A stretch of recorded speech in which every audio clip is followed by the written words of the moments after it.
Very good. So good morning, good afternoon, good evening, everyone, wherever in the world you happen to be right now. This is Ajahn Brahm giving another little talk and guided meditation. And on Tuesday, the 11th of May, that's where I am. And also I do apologize for last week's talk, a meditation. We're just getting into the meditation, just getting peaceful and about to get blissed out. But then the electricity supply stopped and we were disconnected for I don't know how many hours. I reckon it was that Mara who interfered and stopped many people getting enlightened. But today, today I'm sure that the power will be on and everything will run smoothly, perhaps, because the future is always uncertain. And the thing is, we can't control the future. We have just to adapt to what happens and to make the best of it. And I know that I've often reflected on the times when things were going so well in my life, and when I was fit and healthy and happy and living with really great teachers like an Ajahn Chah and Ajahn Tate. And these monks would really inspire me and give me so much happiness inside. And it's true, and even the Buddha said it, when the mind is happy and inspired, it's so easy to meditate. But you can't have that every day. Recently I was handing out a little book which the disciples over in Indonesia, the Ehipasiko Foundation, they managed to put together and print in English and in Indonesian. And it's called Happy Every Day.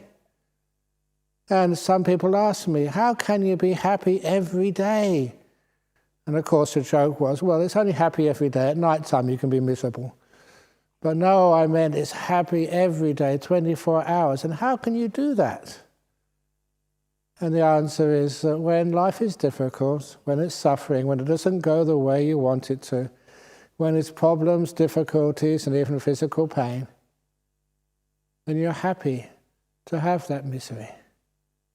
You embrace everything in life, not just the beautiful side, but even the problematic side. The happy times of our life is where we can relax, rest, and enjoy.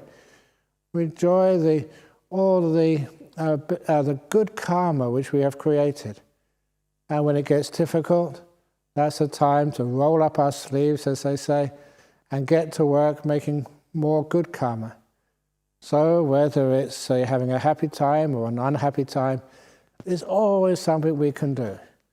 And it reminded me as I was walking in here to give this talk and meditation today, that even when there is suffering, the Buddha said even when there is suffering, dukkha, that can be a cause for deep meditation, for insight and even enlightenment.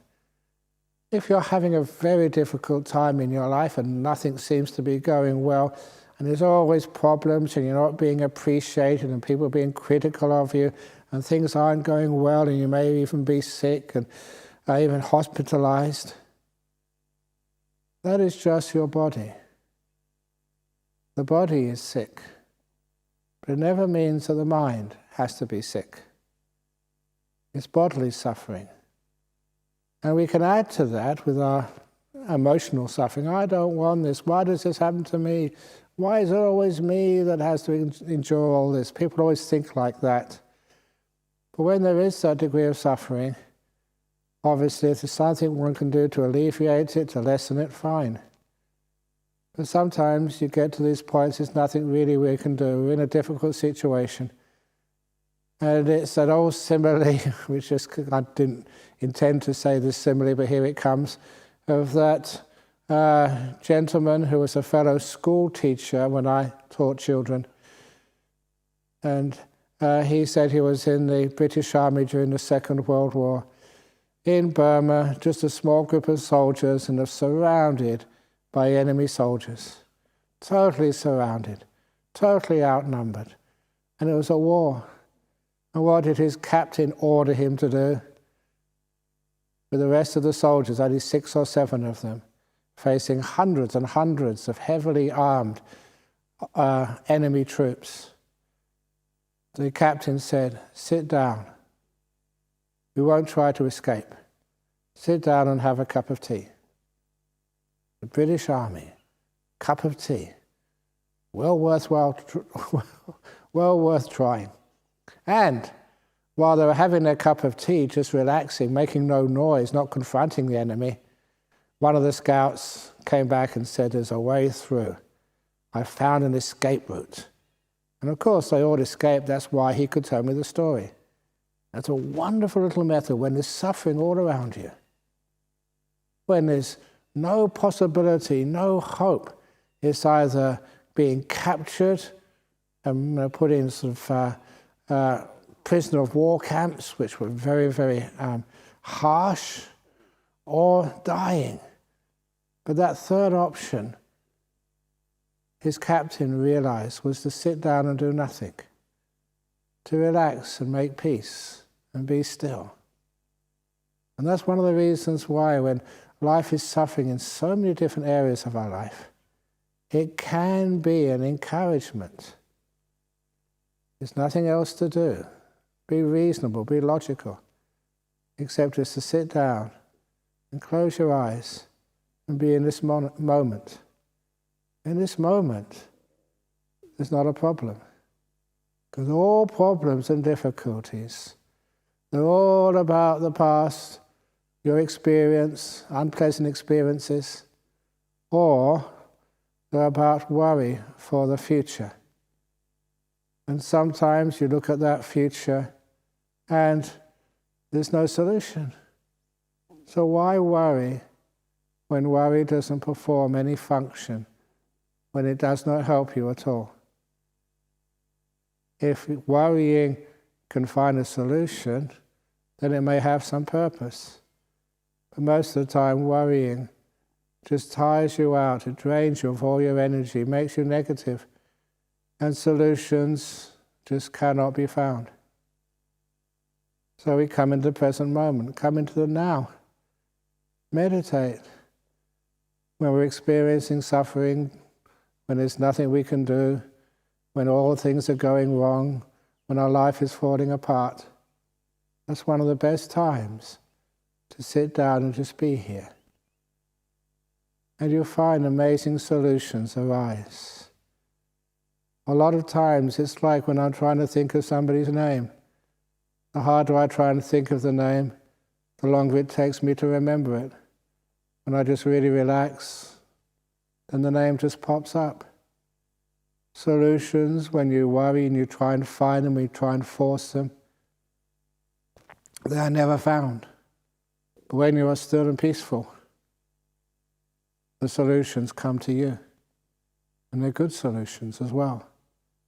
It's one of the reasons why when there's suffering and difficulties and things which I have to solve in my life, in the monastery, or in other people and my disciples, and all the other things I get involved with in my life as a senior monk, when there's ever any problems there, and I look at them and I can't find a solution, I put them aside and meditate. And after the meditation, it's amazing just how many solutions come up. And they're good ones too, workable. So I use that meditation even when I don't have much suffering in life, to be honest. But when there is any type of suffering, I encourage people, don't think about it. Don't worry about it. Don't complain about it and blame others. Just put it aside for a while and go for refuge inside. In the Buddha, Dhamma, Sangha, go for refuge in silence, in peace, in stillness. And in that refuge, you find no matter what suffering you have, you can always find some peace, some freedom, some wisdom, which is one of the reasons why that any time you have difficulty, instead of trying to get rid of the difficulty, instead of trying to escape from it, maybe try and find a third option. Just going inside being peaceful, being still. And so this is the way that we can meditate, learning just how to let go of the world outside with economic problems, with health problems, with disharmony problems. That all lives in the world outside. It's not rejecting its existence, but it's putting it in perspective. And then we go to our world inside, where we can, with a little bit of training, find so much peace and freedom and happiness. And I'm sorry I keep on repeating my own personal stories. But that time, so many years ago, in Thailand, it must have been about 44 years ago now, when I had scrub typhus. About 3 or 4 weeks of fever, nothing was working to try and heal me. And feeling so weak, no energy at all, the whole body aching, and then another attack of fever. I decided, instead of complaining, instead of just enduring, to go inside and meditate. And I found you could do that. You go deep inside your mind to where you could not feel your body. And that was just so blissful. And it showed me that even when outside is suffering, the mind doesn't need to suffer. The mind can be blissed out. So much freedom, so much peace. So that's what we learn. We learn these other ways of dealing with problems. And it was a suffering which motivated me, which almost like forced me. There was nothing else to do. There was nowhere else to go. So you had to go inside. What a wonderful thing that was. So anyway, this is why that when you are suffering, don't complain. It's another opportunity. It's a motivation, incentive to get in here and meditate and become still. So, now let's do the meditation. So if you like to sit down on a seat, lay down on your bed, or whatever your posture is, at least so you're comfortable.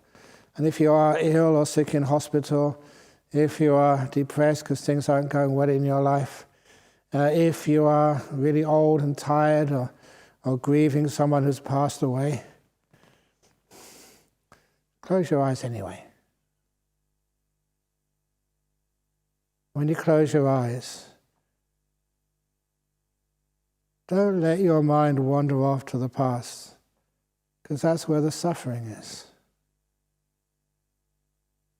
Sometimes I remember going barefoot through the jungle paths in Thailand, because I didn't have any sandals. And sometimes you would see where the ants lived. You would never walk on the paths where the ants were, because they would bite you and they would sting, and it was very painful. You'd always find other paths where there were no ants. So you don't go to those past moments where the suffering lies, where all those experiences in the past bite you and cause you suffering. You leave those areas alone. You go another way. And that other way is the present moment, just now. Just being here, instead of being in the past. It's a training. It's something we learn. But it's something worth learning. It's things you learn at school or university you forget over the years. But the way to meditate and come in the present moment, you never forget. You'll be able to do that even at your last days, no matter how old you are.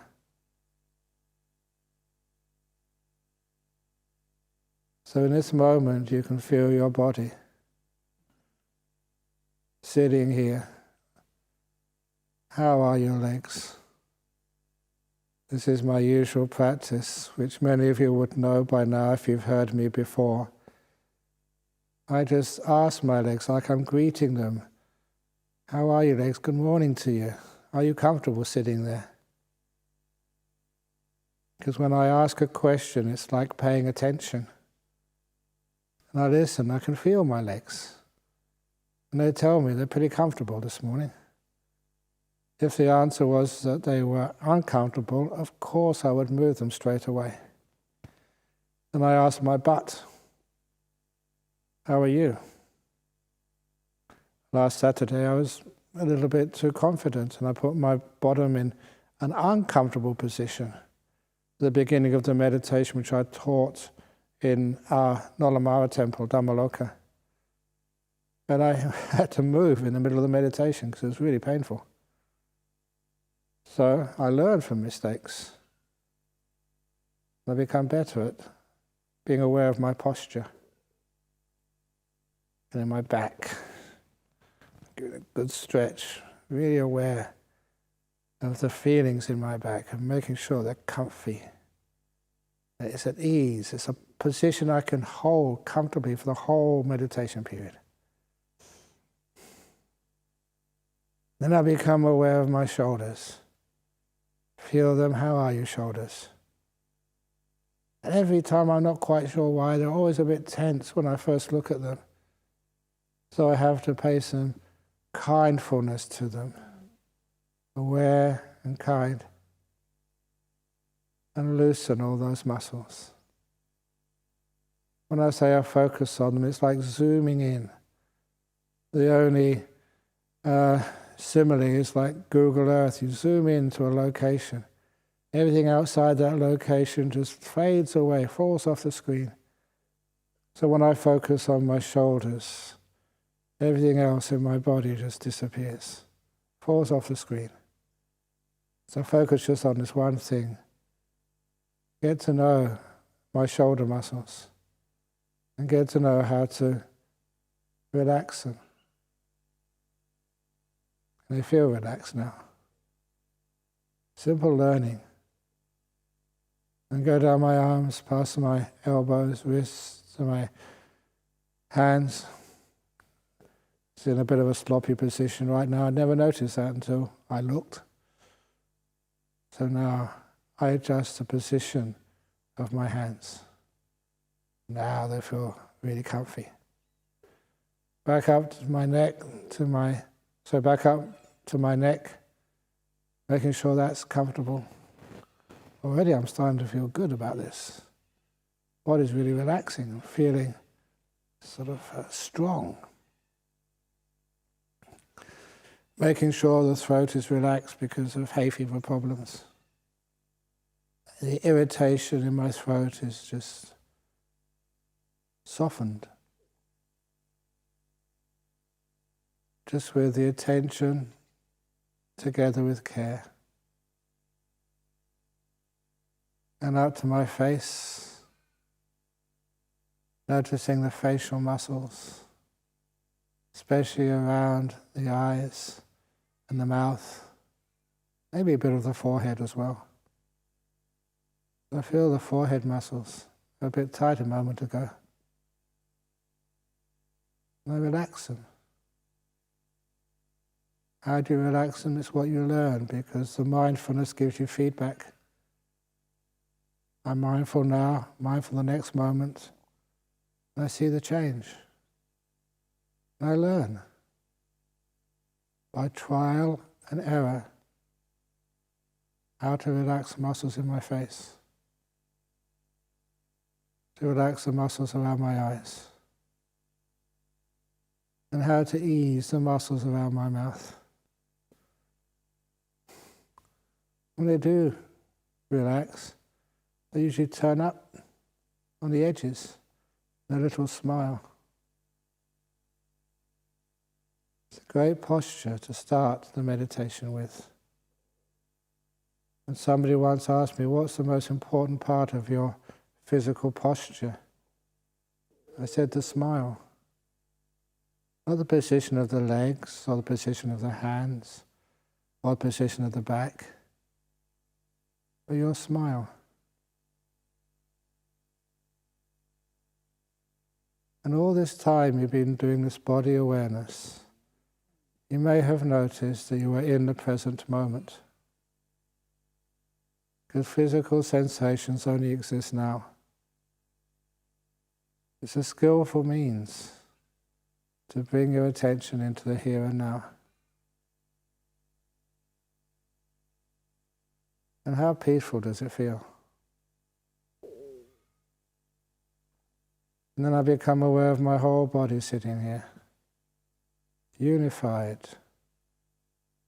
not parts anymore, but this whole body, from toes to the tip of the head. Really relaxed.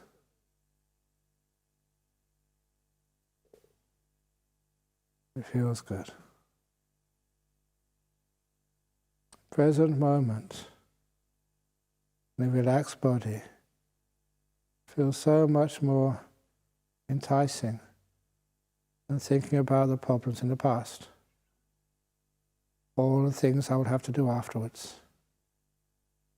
This is my home. This is where I can relax and rest, right here.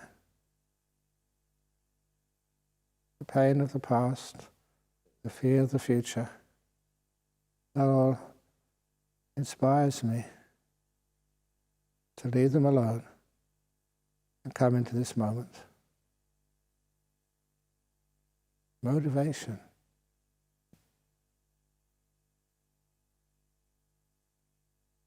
In this moment, I look at my peaceometer. It's already just pretty peaceful in there. A number from 1 to 10, 1 being really peaceful, 10 being agitated. You can turn it around and do it the other way if you want, but that's how I prefer it. What makes my mind more peaceful? Thinking about the past, worrying about the future just disturbs the mind. It's not what we should be doing right now. You want to find solutions? Come in the present moment, where you can rest, energize your mindfulness, and reset the focus. So when you come out, the mind will be more able to innovate with clarity and power. So come into this moment with my peaceometer. You may realize that you're in this moment, but you have a commentary going on. The internal, not dialogue, but monologue. Talking to yourself. Giving yourself instructions. Giving these moments names. See if you can stop doing that. Just know this moment as it is, without giving it a name, or a title, or a good, bad measurement. Just let this moment be, without a name, without a judgment. It passes by quickly enough anyway. You just hear in silence, in this moment.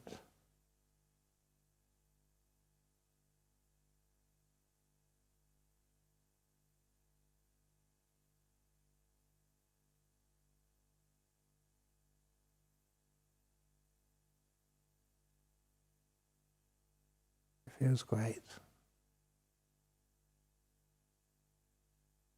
The more you develop this present moment awareness and silence with kindness,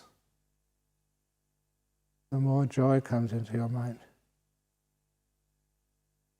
That happiness is mental energy.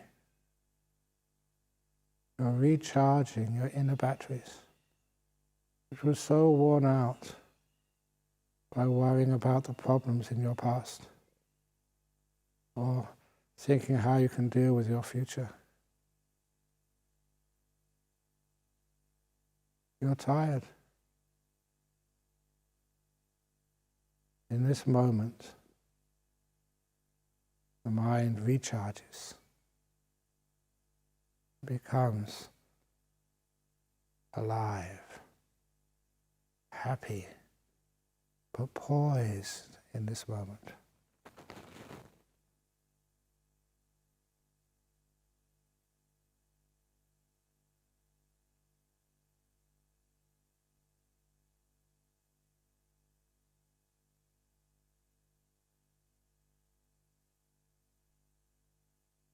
Many people can become aware of their breathing now if they've done breath meditation before. If you don't become aware of your breath, fine, just enjoy the happiness of this moment, the bliss of silence. Or if the breath comes, just watching the breath come in, watching the breath go out. Peaceful, as if you're on holiday from your problems and concerns. You have your inner monastery, your inner retreat center, your inner temple inside, whenever you learn how to meditate this way.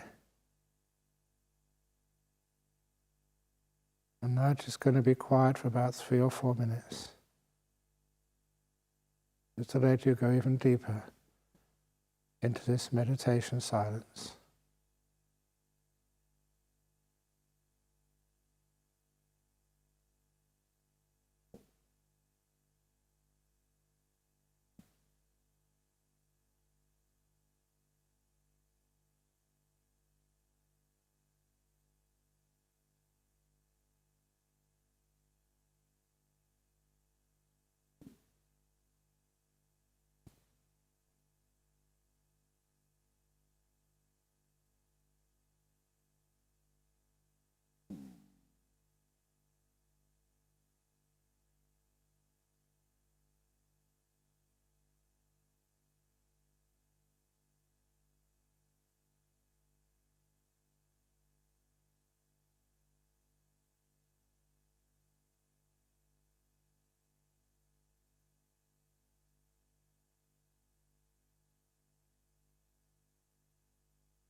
Just enjoying the peacefulness.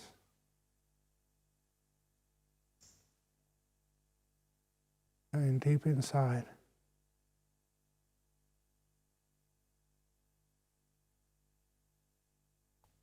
Your life may be like a storm, but this path teaches you to go into the eye of the storm, the middle, where there's no wind, there's no rain, there's no cold, just contentment, being at ease.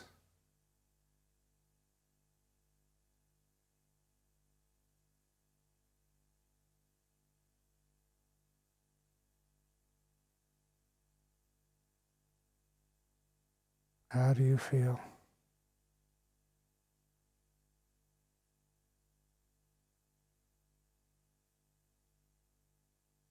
How is your body? How relaxed is it? If you can feel it at all. Now come back to your body.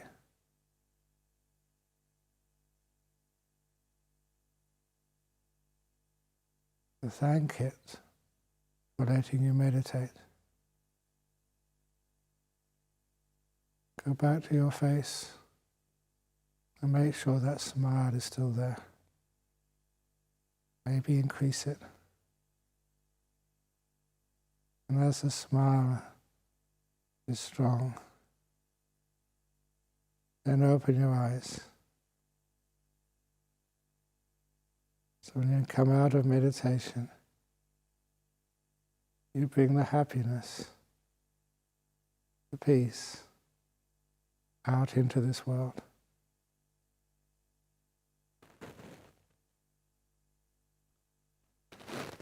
Sadhu, sadhu, sadhu.